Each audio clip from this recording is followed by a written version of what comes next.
Alright, oh, this was a game. Yeah, I think that's all I can really say. This was a game. One of the games in history. This was one of the games of all time. I think we could we could agree.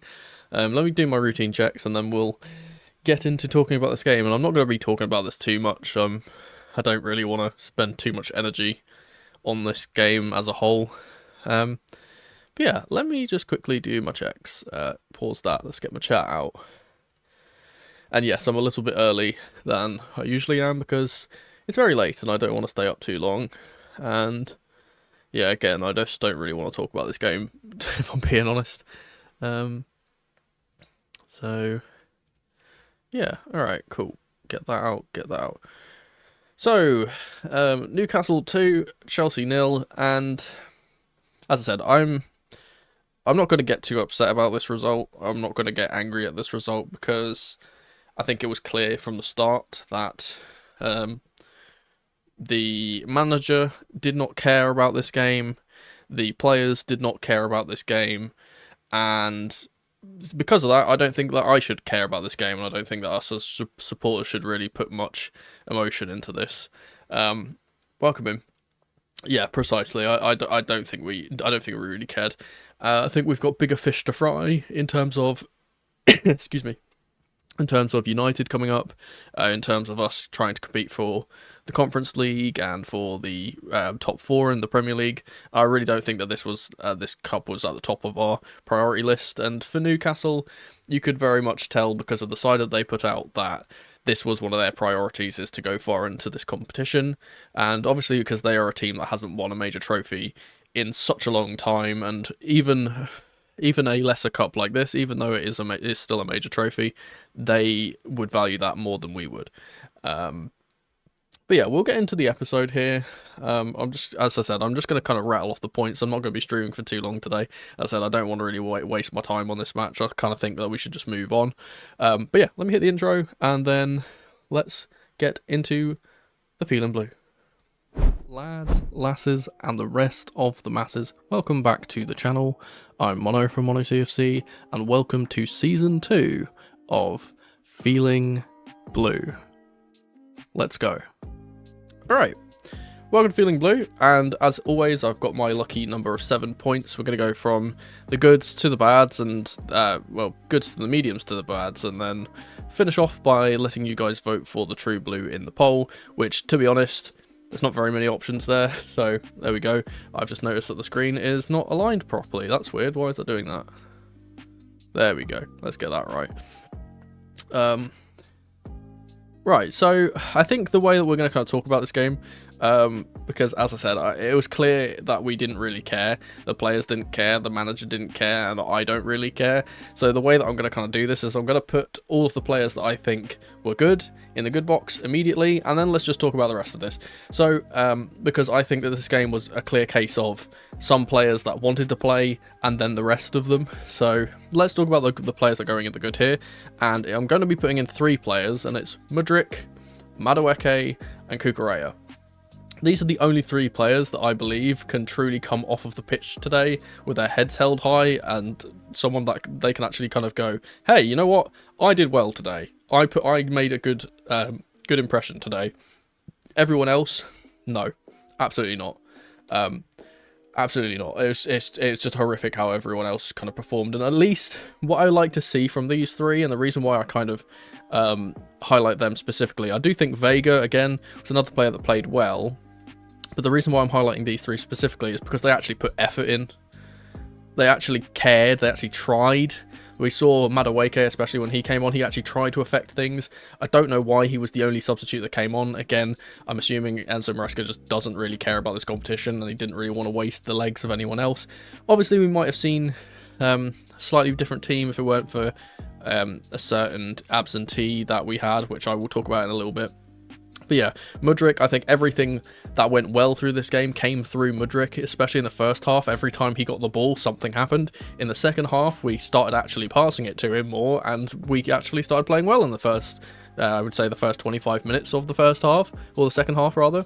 Yeah, and everything kind of came off of this left-hand side, until Madueke came on, and then obviously Madueke had a very good showing. This is all in 1 point, so I'm going to... this is just my first of the 6 points, so I just wanted to highlight these guys because I think that I'm going to be talking about the team quite generally today, and I don't want these guys to be included in the criticism that I'm going to give to some of the players today. Moving into the medium box, let's talk about a player that I'm going to say didn't play well today, but I don't think it was particularly his fault, and that's Kiernan Dewsbury Hall. He's the only player going in this medium box.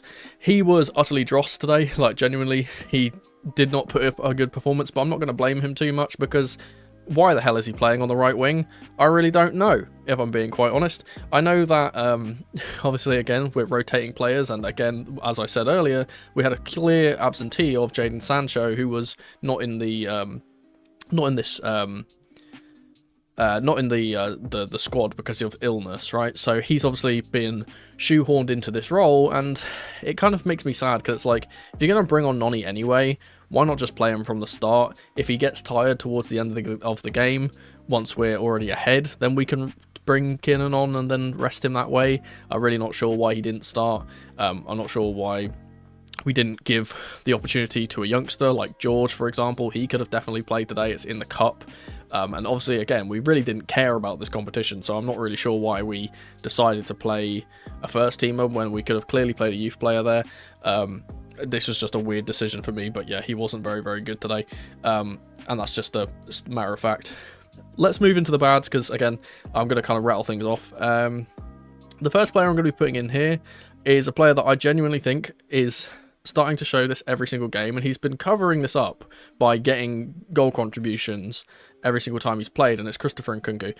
This guy might genuinely be one of the laziest players I've ever seen. He is he doesn't put in any effort to actually get involved in the game unless the ball gets played to him, and it's so embarrassing watching him just kind of jog around, not run after people, not press, not get involved, and then kind of sulk on the pitch when he doesn't get the ball. This is a clear indication, these types of games, that we rely on Nicholas Jackson so much. Like, it is night and day how well we play when Nkunku is playing in the 9 and Jackson isn't. And again, I'm not going to blame him too much for that, because I think that, again, it's not his natural position. He is not a number 9. I don't care what anyone says, he is not a 9. He is a 9.5, if at best. He should be playing either in a 10 or off as a second striker, off of a striker like Jackson. He should not be playing as the lone striker. He doesn't offer us a focal point at all, and we kind of lost that focal point today, where even when we started playing better in the second half and we were getting balls into the box, we don't have anyone in the box to get on the end of the crosses. We don't have anyone that's going to, you know, drop into the kind of the drop into that little pocket between the two lines of defense and midfield and kind of pick the ball up and start running at people, because he doesn't do that. We have Joao Felix, who I'm not going to talk about again. I think that he had a better game than Nkunku, but again, I don't think he was very good. He was frustrating because he was constantly shooting at 30 yards rather than passing. But yeah, Nkunku today just kind of epitomised why I think that we've been looking at targets like John Duran, why we've been looking at players like Samu, that type of thing. And I genuinely think that in January we will be looking again at those two players, and unfortunately, now that those two have been playing very, very well, their prices are probably going to be much higher than they were when we initially kind of inquired about them. So yeah, Nkunku just, again, and I said this in the Panathinaikos game, I don't think that he had a very good game there either, and he kind of covered it up by getting a penalty. Today was a game where he didn't get a goal contribution, and it really stunk up the pitch, so yeah, he's going in here. But I don't think that was the main issue that we had today. I think the main issue was clearly our defence. So that's the next point. The Monaco twins were completely off their head today. Like, genuinely, I don't know what it is. And it's sad because Benoit Badiashile has actually been starting to put in some good performances recently. And now he was kind of back to his stinky best, which I'm assuming he's a player that kind of really depends on having good players around him, because whenever he plays in this kind of rotated backline, he really doesn't show up. All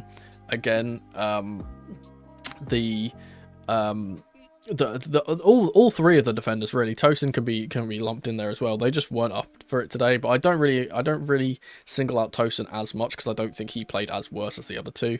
I'm going to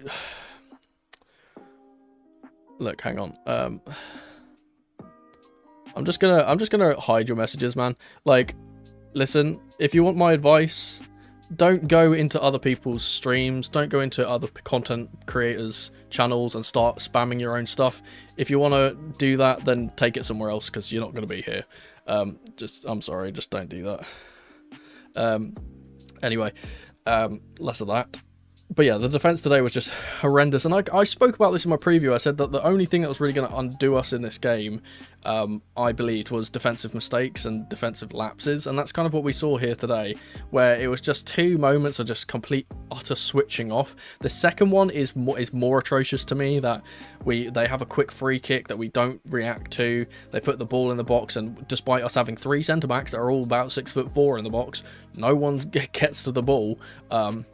Really, really frustrating in terms of that. But it also just not just the defensive part of defending, but also the progressive part of defending, where we didn't play out from the back very well. And obviously, credit to Newcastle, they played a very high press. We knew that they were going to make us uncomfortable in that regard. They always do that. And obviously, they played a much stronger team than we did, so they were always going to kind of be on top in that instance. But again, it's just not good enough. The speed of which we were passing the ball around was really, really, really shite. Really slow, really shite. And it just didn't ever feel like we were ever actually going to make inroads, because we were just kind of passing it around. And once Newcastle are 2 goals up, they don't have to press. They don't care. They'll say, go on, have the ball. We don't care. You're the one that needs the goal, not us. And it kind of showed today, because I think that Newcastle played this game really, really well. In their strategy was clear to make a quick first impression, get ahead, and then sit back. And that's what they did. And they did that really, really well. And as I said, credit to Newcastle. Obviously, they took this game much more seriously than we did, but they played really, really well today. I'm not going to discredit them in any way. Someone who I am going to discredit, though, is... I don't know where I should put this man, because I feel like I should put him in bad, but I feel like I should put him in medium too, because... I'll be nice. I'll put him in medium, because I think he was improved in the second half, but in the first half, Enzo Fernandez, just... utter dross, honestly. We're starting to get to the point where he is like cementing himself into the B team of this team now, where he is getting outclassed by Lavia Caicedo. He's not going to be a player that kind of play in this system, because he doesn't really seem to have a role anymore. And it's annoying, because we kind of spoke about how good he can be when he plays as a deep line playmaker.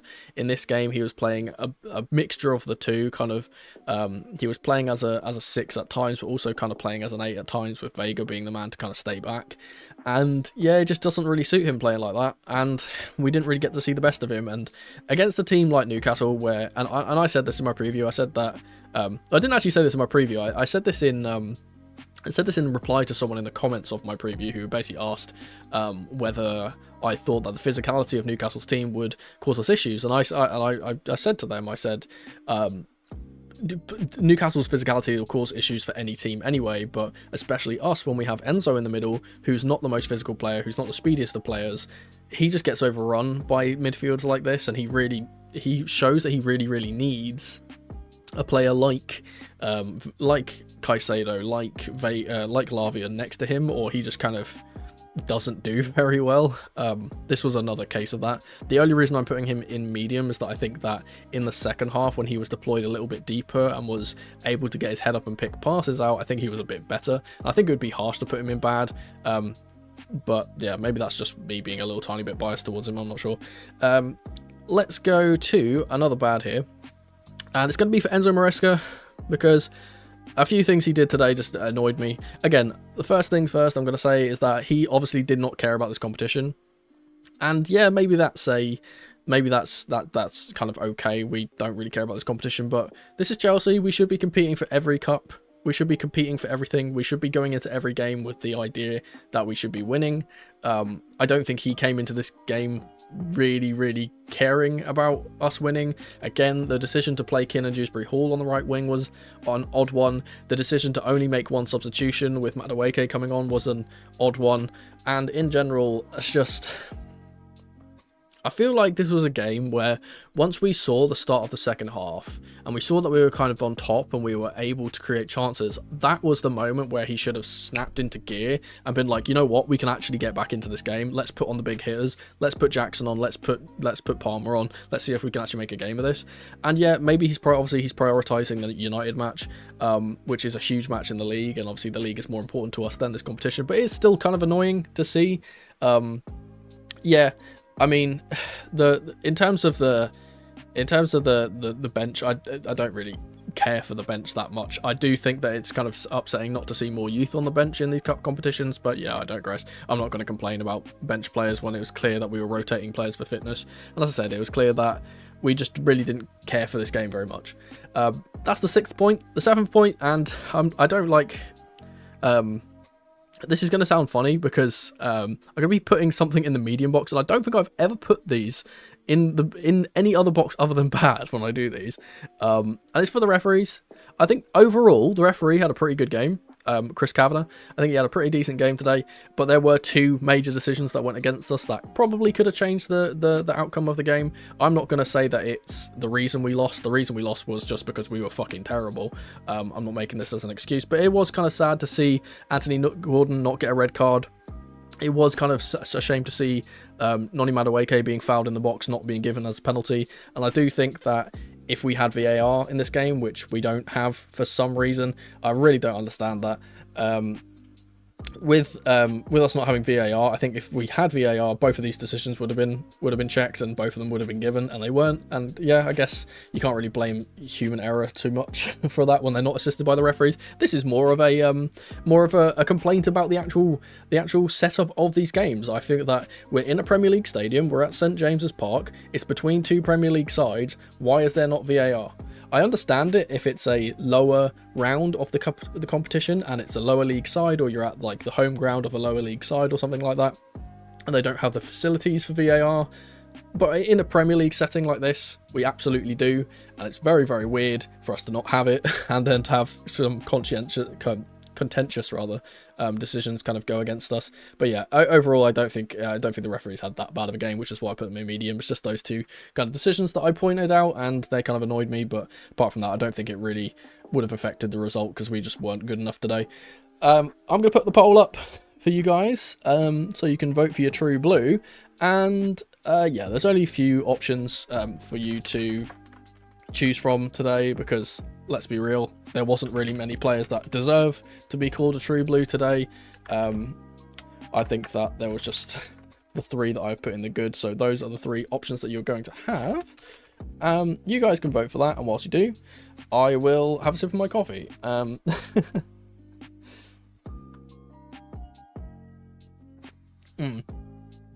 I'll answer some questions and stuff that I see in the chat whilst I wait for you guys to do that. I think that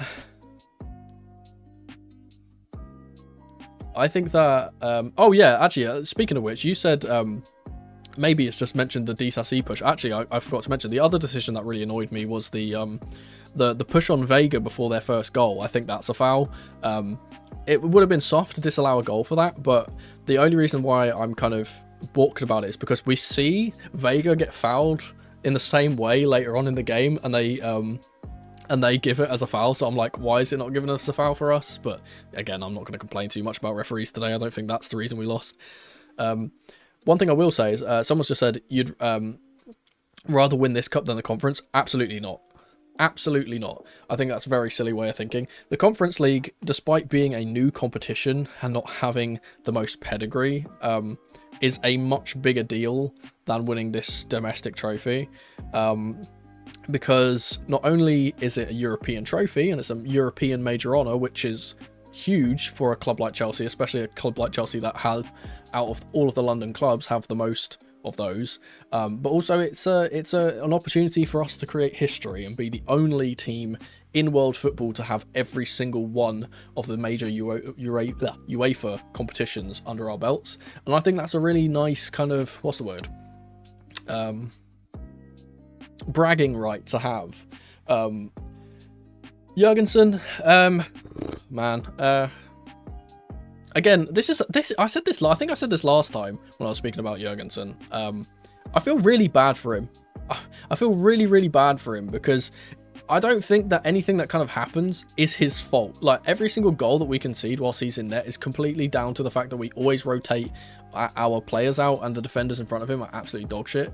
I think that he had a little tiny bit of a few shaky moments, but I think that's more credit to Newcastle playing well. Obviously, we get to see Jurgensen absolutely send Anthony Gordon to the shops with a Cruyff turn, which I think that was really fun. I think that Jurgensen is a player where I would love to see him get a run out in the first team, just to see, like, just to compare him with Sanchez and see, like, how good he is in a Premier League setting, how good he is in a setting where the defense in front of him is actually good, rather than being utterly woeful like it was today, and has been for numerous times when we rotate sides. But I think in general, I think if we speak on the goalkeeping department as a whole, we really, really need improvements in the goalkeeping department. I think that it's a shame that we have spent so much money on goalkeepers over the last 4-5 years, and have got absolutely nowhere near the levels of Petr Cech, nowhere near the levels of Courtois, nowhere near the levels of even Edouard Mendy in his first season. It's kind of a shame, because it's such an important position for this system as well, because obviously we like to play possession, and we like to bring the the goalkeeper into the back line and kind of act as a second centre back. And genuinely, if we're going to throw out suggestions of players that we can get, this is going to sound like a really weird player that I think that I would suggest going for. Why don't we, like, just poke the bear and test Leicester City and just kind of put in an offer for Mads Hermansen? Because clearly Mads Hermansen knows how to play in this system, because he's played it under Maresca, and clearly he's a good shot stopper. We saw some absolutely wonderful saves in the last Leicester game. Admittedly, he did hold quite a few goals, but I think that's more down to Leicester just being a lower quality side. I think if we're going for a snide kind of a snide link, that could be someone we go for. Diogo Costa is another one that I think would be a very, very what's the word? Not crude. Cheeky in a way, a little bit cheeky pickup. I think he'd be good, but nowadays it's just kind of sad, because the goalkeeping department in world football is not the most blessed area, and there are only a few kind of actually elite goalkeepers, and if you try and go for them, they're all going to cost over 100 million because they're so what's the word, so desirable nowadays. Let's end the poll. I think you guys have voted for Cucurella as your true blue, which is kind of surprising. But I'm not gonna I'm not gonna judge. That's what you guys think. I've ended the poll, but it hasn't actually come up with the results. There we go. 65%. Yeah, Mike Penders. Mike Penders is someone who I'm really looking forward to seeing. Well, that's actually something I should kind of speak about as well. And obviously, let's put Cucurella in the true blue. That's something we should kind of speak about, is that we have a lot of players that are out on loan right now that are really big prospects. I think Andre Santos, we see how good he's been playing for Strasbourg. I think genuinely next season, if Andre Santos doesn't absolutely steamroll his way into this midfield, then something's gone wrong, because he looks a level above half of our midfield out in France. Not only being a fantastic defensive player, but also getting the goals and getting the assists. And I think he's got, like, isn't he got, I think there's like a crazy stat where he's got like the most goal contributions, or like the most goals from a from like an under 21s midfielder or something in like the top 5 leagues. I think that's a crazy stat, something like that. Anselmino, another one that I think, if he can stay fit, because he's obviously had his injury problems, if he can stay fit, I think he walks into our team, especially over someone like Disasi, who admittedly I have backed before, especially over someone like Badiashile, who has been very, very poor in recent games. Even Tosin at times, he's been very, very poor. I think he's a person that could walk into our first 11. But yeah, obviously we get Esteval next year. We get Kendry Paez coming in too. Those two, it's really sad, right? I'm going to say that this might be a bit controversial. I don't think Paez is getting into our team, which sounds crazy, but he has kind of had the fall off ever since we kind of signed him. He had that really good kind of promising start, and we kind of signed him, and he's been recently kind of not getting starts and that type of thing, whereas Esteval, who plays in very similar positions to him, has just been so good out in Brazil. Like, It's at the point where I've been staying up at like 4 o'clock in the morning to watch him play games because that's how good he is. And like, I'm not a player, I'm not a person that like will watch other games other than Chelsea unless I'm kind of forced to, or I have to do it for research or whatever. But yeah, he is one player that I'm so like kind of zoned in on and like, wow, he could be actually a real difference maker. But yeah, thank you guys for voting in the poll. We've obviously put Cucurella as the true blue. Thank you guys for hanging out as always. I'll leave you guys to your evenings. But yeah, we move on to United, and I think that's this weekend. Let me get the actual date for that, so I don't mess up what I'm saying here. We have United on Sunday, and it's a 4:30 kickoff, so the preview for that will be out on Saturday evening, which is when I will usually put these out. So look forward to that on Saturday, and then obviously we've got the game against Noah in the UEFA Conference League, I believe. So there we go. Let's hopefully we can get some a better result there with a better team and with Cole Palmer back in the side. It's a sad day when we don't get to see Cole Palmer play, let's be honest. But yeah, enjoy your evenings, guys. Thank you for hanging out as ever, and peace. And that was just my Feeling Blue match review for this game. I hope to see you here for the next one. But if you can't wait until then, YouTube reckons you'll enjoy one of these two videos on screen in the meantime. Thank you guys so much for watching as ever, and remember, in the rain or in the dry, keep that blue flag flying high. Come on, you Blues.